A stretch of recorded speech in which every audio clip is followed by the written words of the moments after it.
গভর্নরের সঙ্গে বৈঠক করছেন বিশ্ব ব্যাংকের প্রতিনিধি দল। সেখান থেকে এই বিষয়ে সবশেষ জানাতে যুক্ত হয়েছেন সেলিয়া সুলতানা। সেলিয়া, জানতে চাই যে বৈঠক তো চলছে, তো বৈঠকে কি কি বিষয়ে আলোচনা হতে পারে, কোন বিষয়গুলো প্রাধান্য পাবে, সবশেষ কি তথ্য আছে আপনার কাছে? বাংলাদেশ ব্যাংকের সাথে যখন কোনো প্রতিষ্ঠানের বৈঠক হয় বেশিরভাগ সময় কিন্তু আমরা গত সাম্প্রতিক সময় অন্য সময় আমরা যেটি দেখেছি যে ব্যাংক খাত সংস্কার বা বাজেট যে সাপোর্ট সেটি দেওয়ার জন্য হয়। সেখানে কিন্তু এবার কিন্তু যুক্ত হচ্ছে, আমরা দেখতে পাচ্ছি অর্থ পাচারের বিষয়গুলো, ব্যাংক খাত সংস্কার কিভাবে হবে, টাস্কফোর্সগুলো কিভাবে কাজ করবে এবং আর্থিক খাত সংস্কারের বিষয়গুলো কিন্তু তুলে ধরা হচ্ছে। এবং সেটি বিশেষ করে যেহেতু ইসলামী ব্যাংকে একটি ইতিবাচক পর্যায়ে আছে, সেটির কিন্তু বারবার বলছেন গভর্নর বিভিন্ন সংস্থাগুলোকে যে এটি যখন ইউটার্ন করেছে সেহেতু আর্থিক খাতের ব্যাপারে তারা ইতিবাচক একটি আশাবাদ ব্যক্ত করতেই পারেন।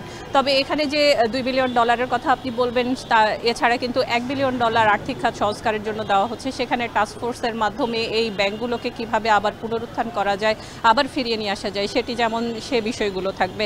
তবে এখানে যে সুদের হারটি নির্ধারণ করা হবে সে সুদের হারটি মূলত নির্ধারণ করবে অর্থ মন্ত্রণালয়। প্রকল্প ভিত্তিক যে বিষয়গুলো রয়েছে সেটি যদিও সোফারের হিসেবে নির্ধারণ করা হবে, সেক্ষেত্রে আন্তর্জাতিক যে মুদ্রার যে দর রয়েছে সেটির সাথে কিন্তু দেখা যাচ্ছে 0.75% পর্যন্ত সাধারণত যোগ হয়ে থাকে। এটি আমরা বলছি মালয়েশিয়া এবং পাকিস্তানকে যে ঋণগুলো দেওয়া হয় সেগুলোর বেসিসেই কিন্তু আমরা এই সুযোগ সুবিধাগুলো পাবো।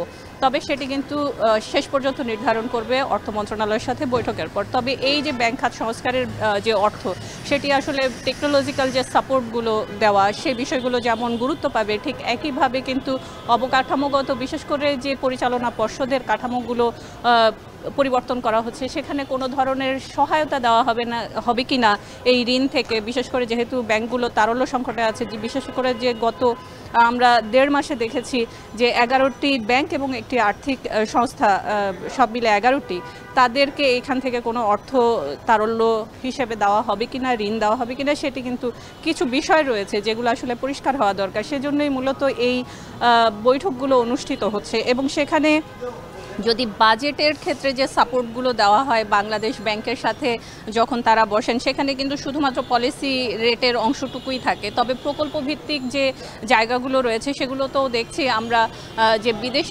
বিদেশি যে আর্থিক সংস্থাগুলো আছে তারা কিন্তু বেশ আগ্রহী। বিশেষ করে বন্যার তহবিলের কথা বলছেন, সেটি যেমন উন্নয়ন খাতগুলোর সাথে জড়িত, ঠিক জ্বালানি খাত যেমন উন্নয়ন খাতের সাথে জড়িত, ঠিক একইভাবে আর্থিক যে স্থিতিশীলতা সেটি কিন্তু আগামী ডিসেম্বরের মধ্যে কিন্তু প্রত্যেক যে আর্থিক সহায়তাকারী প্রতিষ্ঠানগুলো কথা বলছেন তারা কিন্তু ডিসেম্বর নাগাদ একটি ইতিবাচক পর্যবেক্ষণ তারা করতে চান।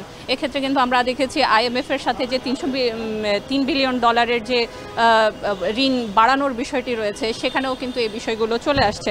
এছাড়া আর্থিক খাত অ্যাসেট ম্যানেজমেন্টের বিষয়টি তারা বলছেন এক্ষেত্রে কোম্পানি করার ক্ষেত্রে, এবং খেলাপি ঋণের নতুন সংজ্ঞার বিষয়গুলো কিন্তু তারা বলছেন।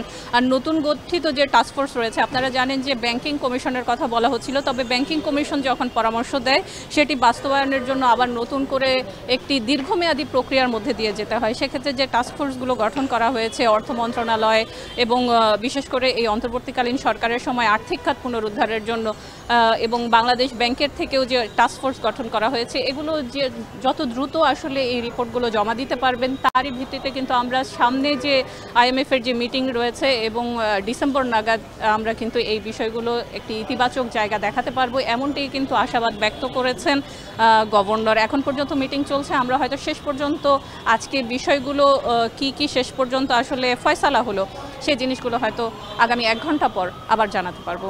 এই ছিল আমার কাছে মূলত আজকে এখন পর্যন্ত বিশ্ব ব্যাংকের সাথে বাংলাদেশ ব্যাংকের যে বৈঠক অনুষ্ঠিত হচ্ছে এখন তার সর্বশেষ। সেলিয়া সুলতানা যুক্ত ছিলেন বাংলাদেশ ব্যাংক থেকে। দেখছেন